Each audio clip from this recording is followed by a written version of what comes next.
Sa kapapasok lang na balita, grounded muna ang operasyon ng mga FA-50 fleet habang iniimbestigahan ng fighter jet crash sa Bukidnon. Alamin natin ang update mula kay Edniel Parosa. Edniel.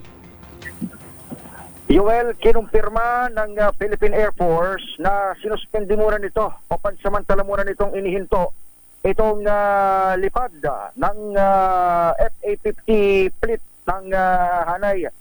Ito'y matapos ngang makita itong crash ng isa nitong FA-50 fighter jet dyan sa lalawigan ng Bukidnon.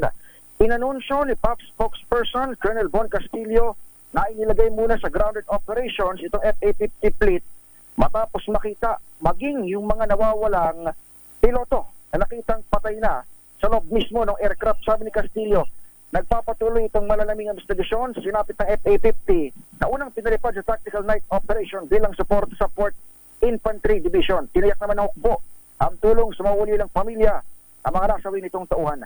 Sa mga oras na ito, UL, ay nagbibigay ng update ang Philippine Air Force sa sinapit o sa nasabing kaso, first major incident sa hukbo, partikular na kinasasangkutan ng FA-50 fighter jets ito. Balik sa iyo, UL. Maraming salamat sa update, Edniel Parosa.